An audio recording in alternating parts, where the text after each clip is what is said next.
नमस्कार। जब से सभ्यता शुरू हुई है इंसान खेती करता आ रहा है। खेती बाड़ी प्राचीन काल से चली आ रही है। कोई जानता भी है कि चावल का एक दाना तैयार होने में कितना समय लगता है? नहीं जानता।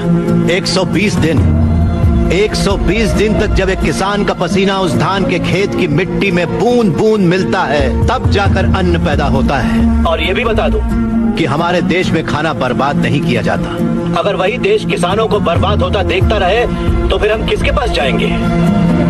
खाना खिलाने वाले से कहा जाता है अन्नदाता सुखी भवतु।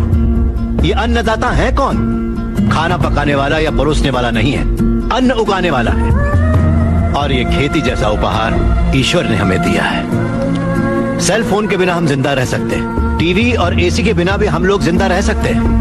जो टीवी और एसी बनाते हैं वो करोड़ोंपति हैं, लेकिन अन्न उगाने वाला वो गरीब किसान इतनी कड़ी मेहनत और धूप में पसीना बहाने के बाद दिन ब दिन गरीब होता जा रहा है। फैक्ट्रीज लगाना गलत नहीं है, बिल्कुल सही है, लेकिन खेतों को बर्बाद करके फैक्ट्रीज लगाना गलत है। इस देश में कितनी ही बंजर जमीनें हैं, कितनी ही पथरीले जमीनें हैं। क्यों? क्योंकि वहाँ पर पानी नहीं है। इसीलिए खेती करने में इतनी परेशानी उठानी पड़ती है। जरा सोचकर जवाब दीजिए कि किसान पानी लेने कहाँ जाएगा? इस देश में पिछले 10 साल में 1,71,105 से ज्यादा किसान आत्महत्या कर चुके हैं। उसमें से 25,000 से ज्यादा किसान तो इसी इलाके में रहते थे। हर आधे घंटे में एक किसान आत्महत्या कर रहा है, ये जानते हैं क्या आप? लेकिन सच्चाई यही है, जहाँ मौत इतनी सस्ती है वो देश कभी आगे नहीं बढ़ेगा सर।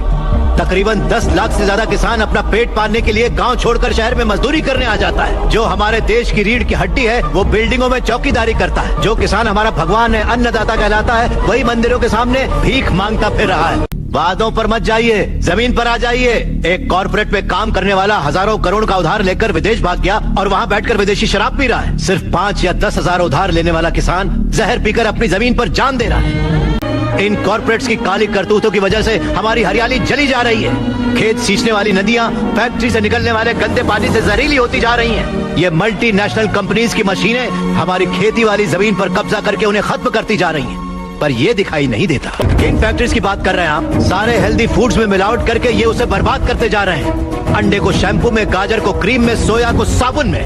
2 रुपए का अंडा 10 रुपए में, 10 रुपए का गाजर 100 रुपए में खरीद रहा है ये कॉर्पोरेट वर्ल्ड। इस रेट पर क्या कोई गरीब खरीद पाएगा?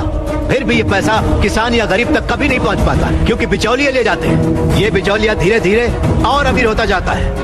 अन्न पैदा करने वाला किसान गरीब से गरीब होता जाता है। पौष्टिक खाना न मिल पाने की वजह से गरीब बच्चे, गरीब बूढ़े बीमारी से मर रहे हैं सर। नौकरी कैसी भी हो हमारी बेहतरी के लिए होनी चाहिए, लेकिन हम उन फैक्ट्रियों के गुलाम बनकर अपनी जिंदगियां खराब कर रहे हैं। याद रखिए, खेती भी एक उद्योग है और किसान उद्योगी है, उसे अगर हमारे गांव की समस्याओं को आप लोगों ने नजरअंदाज किया तो एक न एक दिन हर गांव हमारे गांव जैसा ही बन जाएगा। समझ जाइए आप लोग।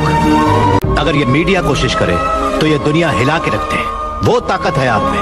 लोगों के दर्द को आपको बताने के लिए आपको परेशान किया, उसके लिए माफी चाहिए। अगर आपको लगे कि ये सही है तो हमें न्याय दिलाने के लिए हम सबकी मदद कीजिए।